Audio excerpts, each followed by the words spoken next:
खुलुमबाय दिनैनि रादाबखौ फरायदों आं त्रिशरन बसुमतारी। दिनैनि सिरि गाहाय रादाबाव दङ मेट्रिक आनजादाव सासेबो उथ्रिनो हायि गं 17 फरायसालिखौ बन्द खालामनो सोलोंथाइ मन्थ्रिनि बिथोन। दिल्लीनि लकनायक हस्पिटालाव गोथै सोलाय सोल'। बास भाराखौ बारायाखै बुंदों एएसटीसीनि मासिगिरिया। मिजोरामा अरायथा नङै आईएलपी जारि खालामदों। दिल्लीनि गिबि मन्थ्रिखौ मंगलबारखालि कर'ना भाइरास टेस्ट खालामगोन। पाकिस्ताननि रेल मन्थ्रि शेख रशीदनाव कर'ना भाइरास पजिटिभ। जम्मु काश्मीराव सा9 थिउरियानि जिउ खहा। 90% नम्बरजों मेट्रिक उथ्रिनाय हिमांशु बर'नि थाखाय गोजौ सोलोंथाइ लानायाव हेंथा नुजादों नखरनि निखावरि जेंनाया। दानिया आबुं रादाब।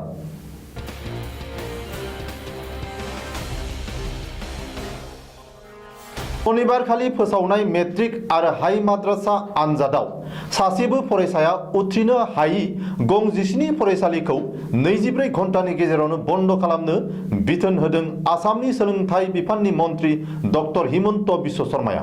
बबेखानि फरायसालिखौ बन्द खालामनो बिथोन होदोंब्लाबो बै फरायसालिफोरनि फरायसा आरो फोरोंगिरिफोरखौ गुबुन गुबुन फरायसालिफोराव सोसनहैनो थि खालामदों सरकारा। सुलुंनि बादिब्ला सासेबो फरायसा उथ्रिनो हायैनि थाखाय बन्द खालामनो बिथोन होजानाय फरायसालिफोरा जरहाटनि गंब्रै, डिमा हासावनि गंबा, कार्बि आंलंनि गंथाम, काछारनि गंनै आरो कामरुप, धुबरी आरो नगावनि गंसे गंसे।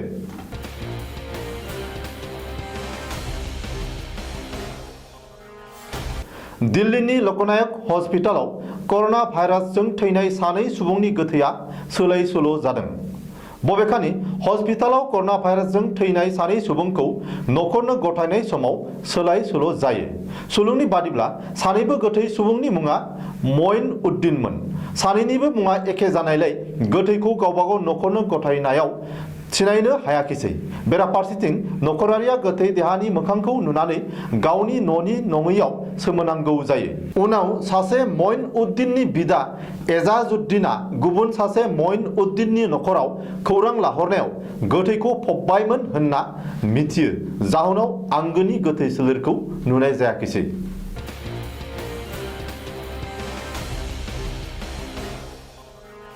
आसाम स्टेट ट्रेन्सपर्ट कर्परेशन एएसटीसीनि मासिगिरि अशोक भाट्टाराया बुंदों दि बावैसोनि गेजेराव बास भाराखौ बारायनानै होबाय होनना गोसारनाय खौराङा नंखाय।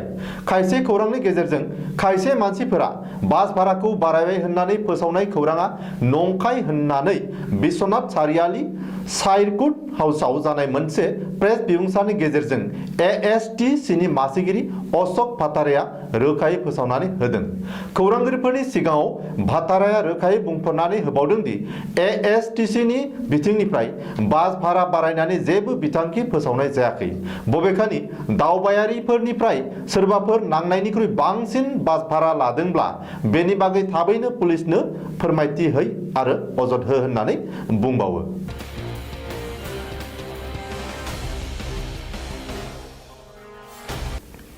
मिजोराम सरकारा शनिबारखालि साननैसोनि थाखाय थामहिनबा अरायथा नङै इनार लाइन पारमिट जारि खालामनानै होयो।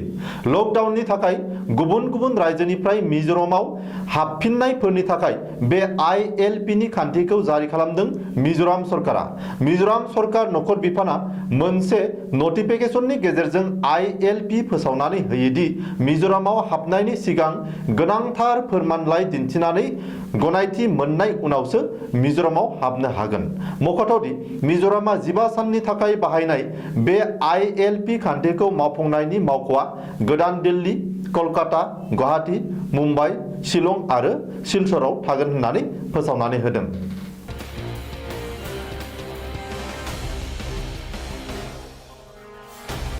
दिल्लीनि गिबि मन्थ्रि अरबिन्द केजरीवालखौ 9 जुन मंगलबारखालि कर'ना भाइरास टेस्ट खालामगोन होननानै मोनसे फोथायथाव सुलुङाव बुंदों। सुलुंनि बादिब्ला अरबिन्द केजरीवालनि देहायाव हरखाब मोननैसो लक्षण नुजादों। केजरीवाला लोमजाखांदों आरो बिनि गोदनायाव सानाय सोमजिखांदों। दिल्लीनि केजरीवाल खुंथाय मन्त्रि आफादनि मन्त्रि सौरभ भारदासआ सुलुङाव मिथिहोनाय बादिब्ला गिबि मन्त्रि अरबिन्द केजरीवाला रबिबारखालि कर'ना भाइरासनि सोमोन्दै बिबुंथि होनो मोनसे प्रेस जथुमायाव बाहागो लादोंमोन। बेनि उनावनो हरखाब बिनि देहायाव लोमजानाय आरो गोदोना सानाय सोमजिखाङो। लोगो लोगोनो केजरीवाला गावखौ हम आइसोलेसनाव लाखियो। सुलुंनि बादिब्ला केजरीवालनि देहाया हरखाब गाज्रि जानायनि थाखाय समबारखालि जानो गोनां केजरीवालनि गासैबो हाबाफारि आरो जथुमाफोरखौ केन्सेल खालामजोबो आरो बिखौ मंगलबारखालि कर'ना भाइरास टेस्ट नायनो थि खालामो।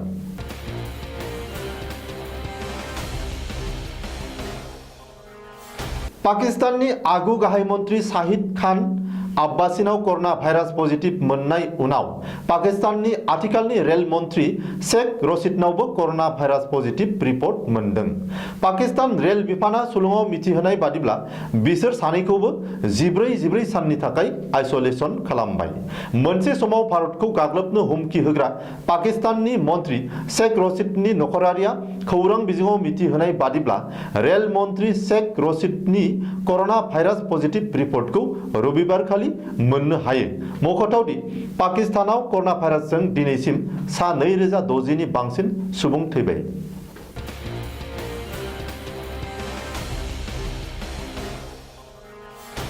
जम्मु काश्मीराव रबिबारनिफ्राय जानाय अपारेशनाव सा 9 थिउरियाखौ फोथैनो हादों भारतारि रौनिया आरो पुलिसनि जथाय बिफाना।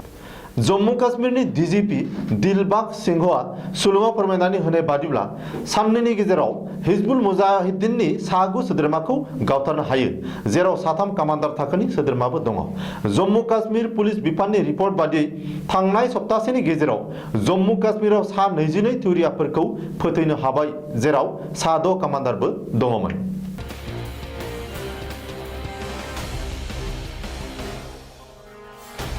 देग्लायनि मेट्रिक आनजादाव 90 जौखोन्दो नम्बर लानानै गाहामै उथ्रिनाय हिमांशु बर'नि थाखाय गोजौ सोलोंथाइ लानायाव हेंथा नुजाथिदों नखरनि निखावरि हालोदनि जेंनाया।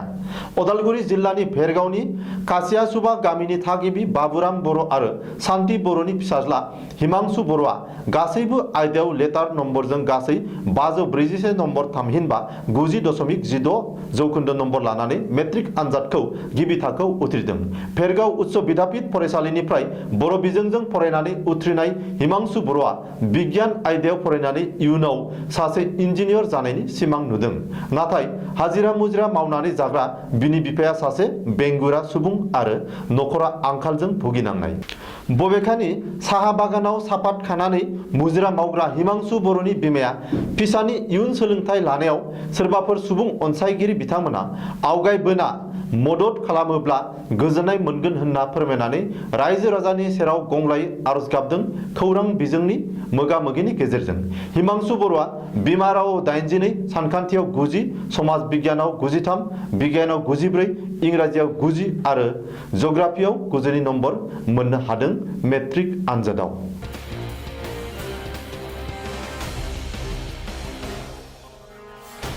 दिनैनि रादाबा एसेनोसै। गोजोन्थों।